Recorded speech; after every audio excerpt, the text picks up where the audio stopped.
it's a real pleasure to be able to spend a bit of time and interview Andrew Eaton today on the podcast on all things business travel. Andrew, I believe you're no stranger to travel, and indeed you've gone through a fairly epic voyage over the last couple of weeks. So I'm going to sit back and I'm going to hear about the travels of Andrew Eaton for a couple of minutes, if that's okay. Right. Okay. Thanks, Ed, and thanks for having me on the podcast. Good to be chatting. Obviously the profession that I'm in, there's historically over the last 10 years has required a lot of domestic travel, a lot of international travel. We all know what happened with the travel industry last year. I've just been on a bit of an epic trip right now. I live in South Africa, for those of you who don't know. South Africa, from a COVID point of view, unfortunately, because we had we gave birth to our own very special South African strain, Ian. I don't know if you're aware. Yes, yeah. And our own little special strain, and that led us to being not too welcome in most parts of the world, unless there's been strict adherence to certain requirements of getting there. And so that's pretty much the story I'm going to tell you. I had a very big company convention that I had to get to in Dubai, which was on the 25th, 26th, and 27th of June. And being from South Africa, Ian, what happened is that as a South African, if you want to go to Dubai, you need to either, when you arrive in Dubai, quarantine for 2 weeks and isolate in your hotel room, as many people do. I think you guys are the same in many countries. Or the other requirement would be that you be out of the country for 2 weeks somewhere. Now, as a South African, even those other countries, those lists of places that will welcome you and not having you also have to quarantine for 2 weeks, are also very, very, a very small list. And so going through that list, myself, there's a whole bunch of us, myself and 1, 2, 3 of my business partners, we're looking for a place where we could go and quarantine without having to stay in a hotel room. And what we found is that the Maldives happened to be one of the countries that would open up their borders to us South Africans, where we would not have to quarantine. And so, of course, the idea would then be for us was to go and fly to the Maldives, spend 2 weeks in the Maldives to do our quarantine there, and then fly to Dubai. And that's what we did.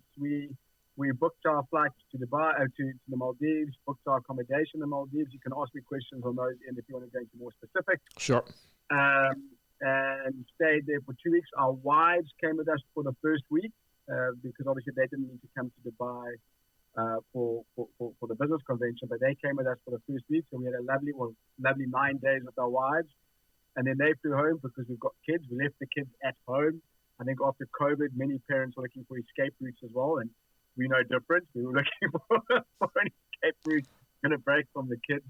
And so we spent a lovely 9 days on the one island with our wives, and then the wives flew back, all but one wife. She came to, one of my colleagues' wives came to the second island as well. Then we went to the second island. We spent another week on the second island, and then from there we flew flew to Dubai and stayed there for 10 days, did our business convention, and then flew back to South Africa on the 28th. Landed in South Africa on the 28th, and on the 30th, got in a car. My sister and brother-in-law arrived from Cape Town. They live in Cape Town. I live in just north of Durban in a small little village. They arrived. We were going to go to Mozambique, but the Mozambican president, 2 days before we were supposed to go, closed down all the beaches in Mozambique, which made it pointless going to Mozambique. And so they arrived here, because you can drive to Mozambique. It's only a 4-hour drive to the border of Mozambique, to a little town called Ponta de Or, which is just right on the other side of the border. Literally, you cross the border, you turn right, and you're in this little town. But because the beaches were closed, we decided not to go there, and very quickly found ourselves a little spot in the Drakensberg, which is one of the main mountain ranges and destination spots in South Africa. We stayed at this little Airbnb, so to speak, cottage with lovely lawn, and we managed to get ourselves 4 or 5 days in. So slept at home for exactly 2 nights, and then off we went to the Drakensberg for another 4 or 5 nights, and now I'm back, and now I'm working in. So that's been all in all, we left South Africa. I left South Africa on the 30th of May, and I got back to my house. Let's just have a look here what the date was. I got back to my house on Thursday last week, which was Thursday the 8th of June. So you work that out. It's 8th of July. So month and 10 days away from home, essentially. That's been the travel. So how do we dissect this bit by bit? I tell you what fascinates me. So first and foremost, the big question that people pose in that circumstance, Andrew, because you talked about ultimately the destination was going to get to Dubai for a business conference. Why not do it by Zoom? Why do we need to be in a plane for a business conference? And so that controversial question of, did you really need to travel, Andrew? Yeah, so I think it's a great question, and I think what this pandemic has done globally is highlight the fact that a lot of what we traditionally or historically used to do face to face, or belly to belly is probably the better way to put it. Belly to belly, we can now still do face to face via Zoom meetings like the smaller meetings, etc. And so I think that the way I see it, and I think the airlines see it as well, and I think the travel industry as a whole sees that business travel will be a lot less, and definitely for the foreseeable future. I think a lot can be accomplished in a lot shorter time, where we just get onto Zoom, we discuss a meeting in a Zoom, and it gets done. And in fact, I've got an attorney, a guy that I was at school with, just to digress a little bit, but just to highlight exactly how things are changing.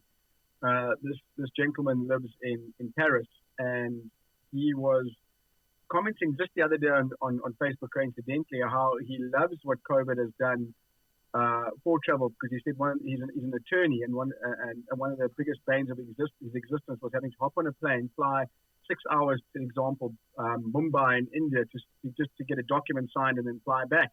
They said, and obviously with the travel restrictions, they've now found other ways for that to be accomplished without having to hop on a train to get it physically signed. And so I think a lot of that will disappear, and I think rightly so.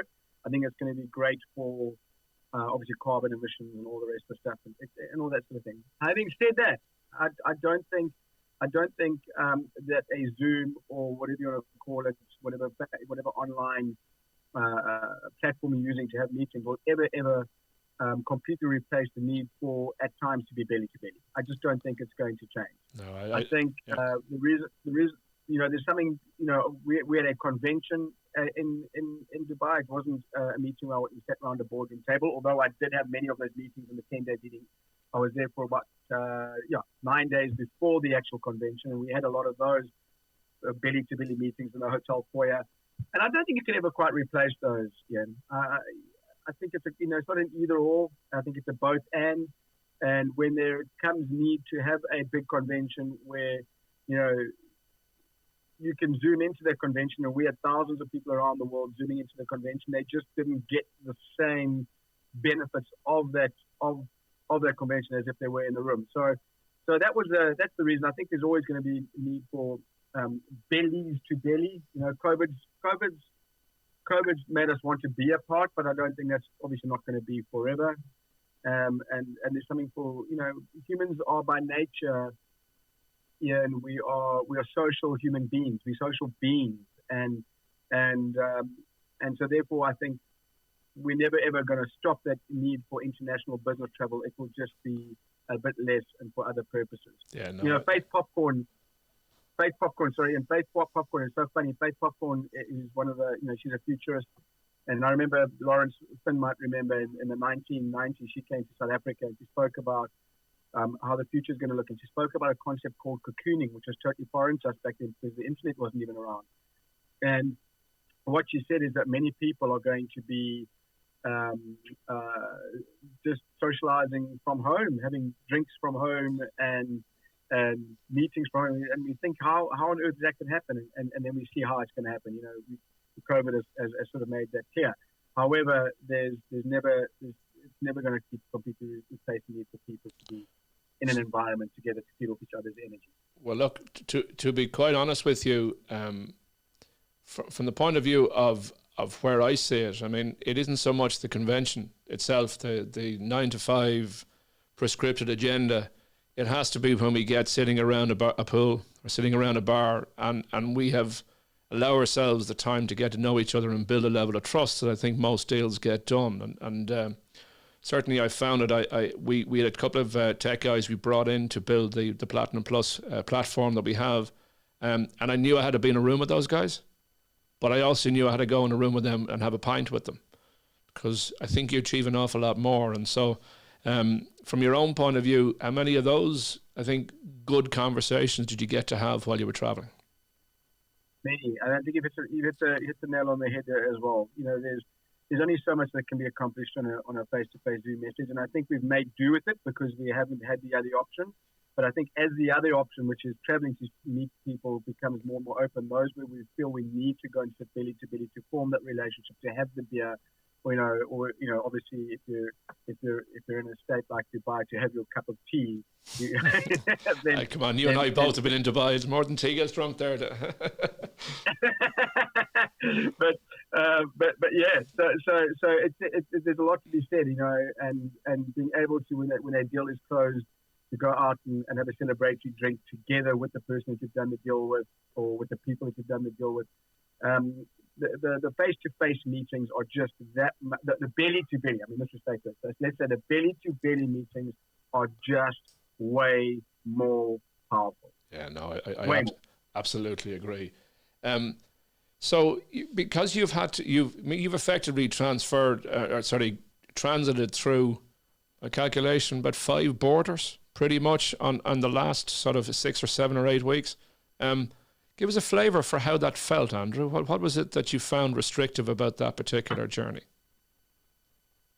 Actually, you know what, Ian, I didn't find there to be much restriction. I'm not vaccinated. South Africa's running behind the vaccination process, and then we're not going to get into a discussion of should we vax or shouldn't we, and all that sort of stuff. But we're not vaccinated, so if anything, we should probably face the biggest restrictions. What it required was to enter into the Maldives was just that within 96 hours before leaving, we just had to have a negative COVID PCR test.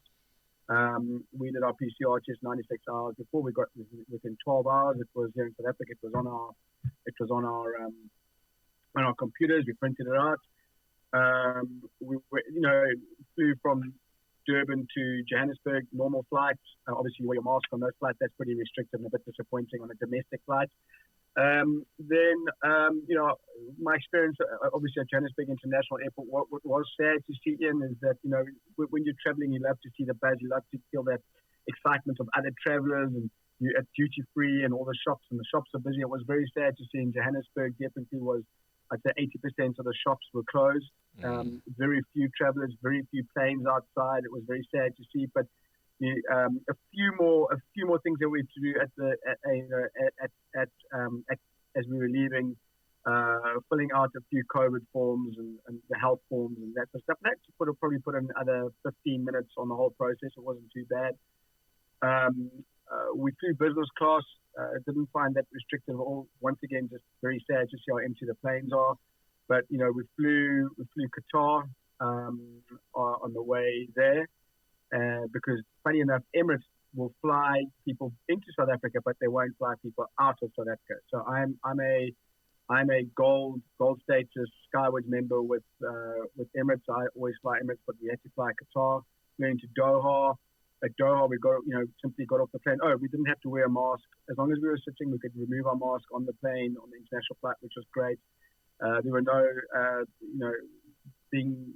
having flown business class many times, there was no difference to how they served you, other than that, obviously the air stewards were all wearing protective clothing and protective masks, but no difference to the food, no difference to what you could drink. Everything was there. It was fantastic. The flight was a phenomenal flight. No difference there. Landed in Doha.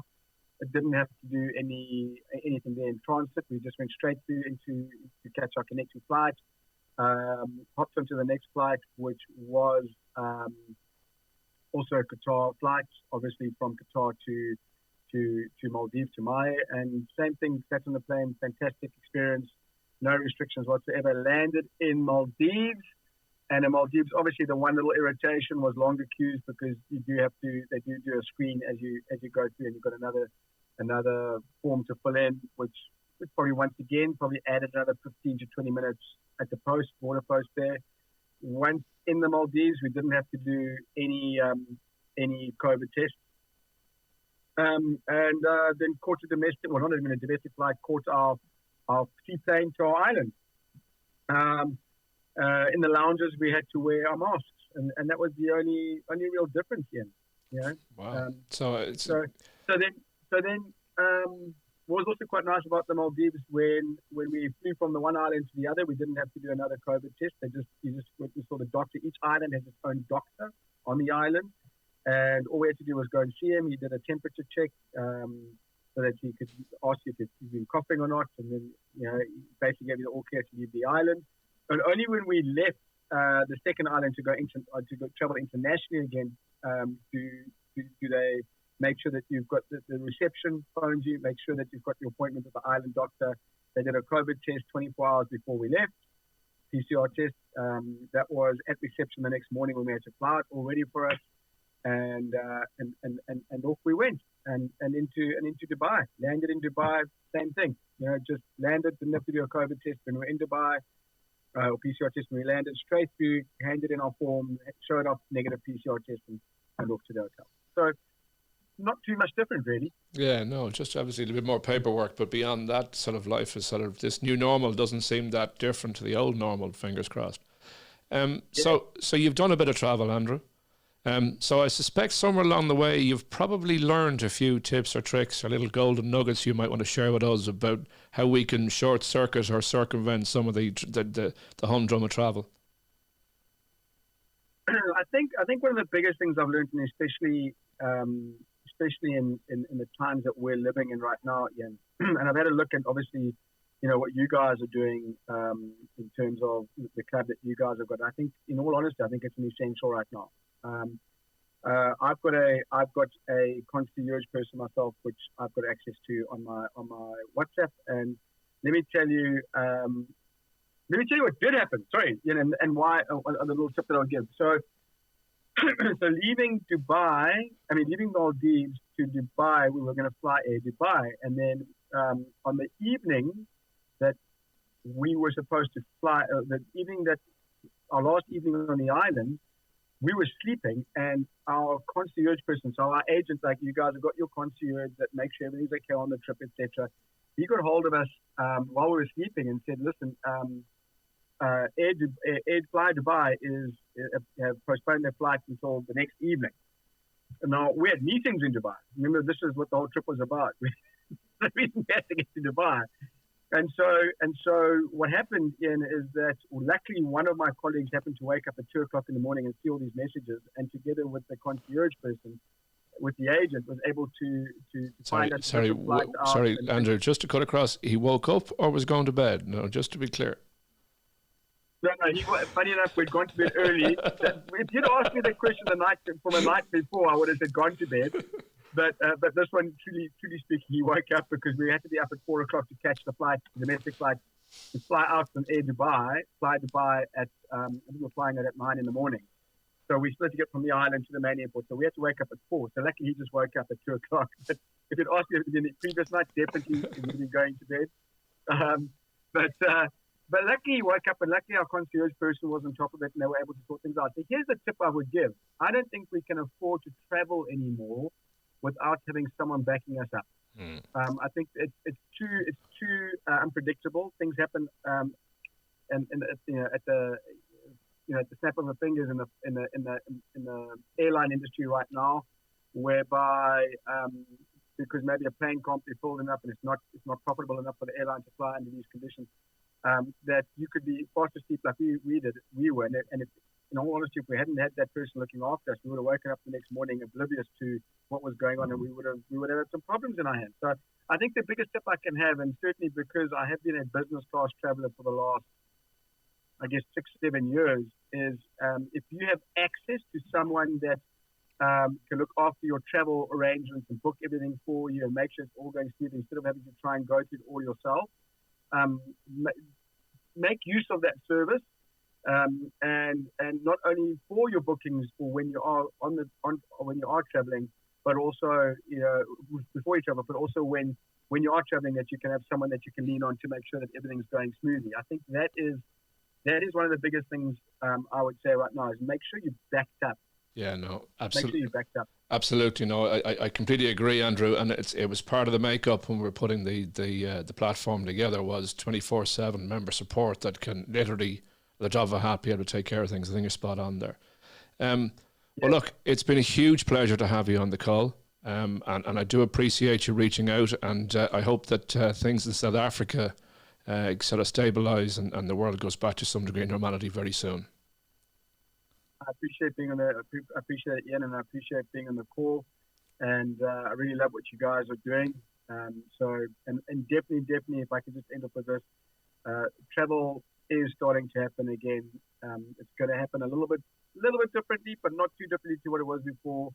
And the secret is, as I said, to plug in with a service that helps you do it simpler and more cost effectively. And there are platforms like that with what you guys are doing that make it very, very possible. So thank you so much, Ian. You're a gentleman. Take care. Thanks, Andrew. Good to talk to you.